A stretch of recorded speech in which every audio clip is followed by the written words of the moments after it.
भारत सरकार द्वारा राष्ट्रीय गोकुल मिशन की एक योजना चालू की गई है। वो योजना इतनी जटिल है जिसमें 200 दुधारू पशुओं का एक यूनिट बनाया जाता है, जिसमें 4 करोड़ देने का प्रावधान है। लेकिन आ रही है कि पशु बीमा आए दिन सरकार करती तो है, लेकिन उसकी जटिलता इतनी होती है कि यदि पशुपालक का पशु मर भी जाता है तब तक उस बीमा का लाभ उस पशुपालक को नहीं मिलता है। राजस्थान के अंदर अभी चल रही है कि ऊंट बचाओ आंदोलन चल रहा है। तो मैं सरकार से निवेदन करना चाहता हूं कि जिले स्तर पर एक ऐसा कैमल फार्म खोला जाए कि जिसके तहत ऊंटों की रक्षा की जाए और ऊंटों का मुझे भी दुख हुआ क्योंकि पशुपालकों की समस्या को सुनने वाला कोई नहीं था। इस पशुपालकों की कुछ समस्याओं की ओर ध्यान आकर्षित करना चाहता हूं। जो माता की आवाज थोड़ी जोर से आनी चाहिए, ये आवाज थोड़ी धीमी है।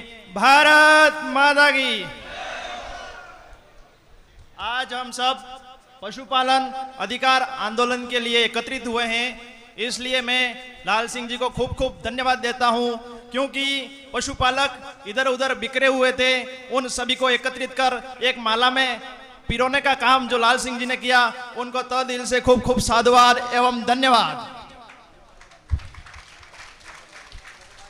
मैं वागड़ क्षेत्र के डूंगरपुर जिले से आता हूं, जो एग्रीकल्चर एवं पशुपालन का विद्यार्थी हूं।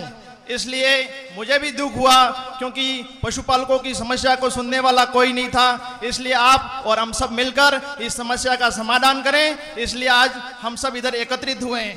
प्रदेश में पशुपालकों की समस्या को मांगों पर आज आप और हम सब मिलकर विचार करेंगे।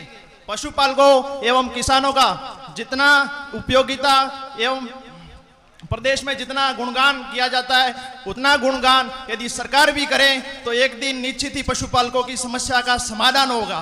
क्योंकि सरकार आए दिन नए नए कानून और नियम तो बनाती है, लेकिन उनकी जटिलता इतनी होती है कि पशुपालक उस जटिलता को समाधान नहीं कर पाता। मैं पशुपालकों की कुछ समस्याओं की ओर ध्यान आकर्षित करना चाहता हूं, जो निम्न प्रकार है। भारत सरकार द्वारा राष्ट्रीय गोकुल मिशन की एक योजना चालू की गई है। वो योजना इतनी जटिल है जिसमें 200 दुधारू पशुओं का एक यूनिट बनाया जाता है, जिसमें 4 करोड़ देने का प्रावधान है। लेकिन उसके तहत अपन जो छोटे पशुपालक होते हैं वो इस यूनिट को सफल नहीं कर सकते। इसलिए मैं सरकार से निवेदन करना चाहता हूँ कि इस यूनिट को छोटे के रूप में किया जाए, ताकि जो छोटा पशुपालक है वो भी इस यूनिट का लाभ ले सके।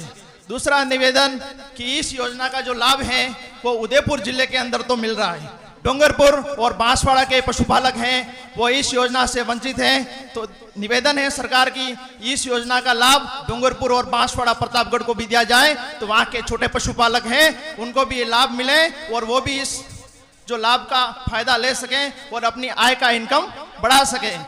और सरकार दूसरी मांग इसमें यह है कि राजस्थान के अंदर बछड़ी पालन सबसे जो पशुपालन का मतलब जो बछड़ी पालन ही करके पशुपालन किया जा सकता है, जिसके माध्यम से सरकार को 50 से 75% तक जो अनुदान दिया जाए वो बछड़ी पालन के तहत दिया जाए, ताकि पशुपालकों को लाभ मिले।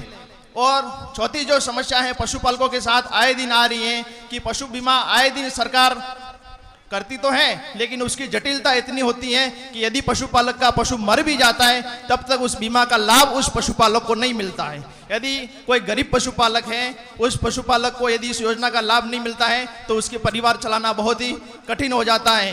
और सरकार योजना निकालने के बाद भी बैंकों के जब पशुपालक ऋण लेने जाता है तो उसकी भी इतनी जटिलता होती है जिसके कारण उस पशुपालक को लाभ नहीं मिलता है। और दूसरी बात, राजस्थान के अंदर अभी चल रही है कि ऊंट बचाओ आंदोलन चल रहा है। तो मैं सरकार से निवेदन करना चाहता हूं कि जिले स्तर पर एक ऐसा कैमल फार्म खोला जाए कि जिसके तहत ऊंटों की रक्षा की जाए और ऊंटों का पालन पोषण हो और आने वाली पीढ़ी भी देखे। इसलिए मैं एक एग्रीकल्चर ये पशुपालन का विद्यार्थी होने के नाते मेरे भी मन में विचार आया कि मैं भी क्यों ना इस कार्यक्रम में भाग लूं और सहभागी बनूं। इसलिए इस समाज को खूब खूब धन्यवाद, इस देवरूपी समाज को खूब खूब धन्यवाद, लाल सिंह जी को, गोवर्धन सिंह को खूब से खूब धन्यवाद एवं साधुवाद। जय रबारी समाज, जय जय समाज।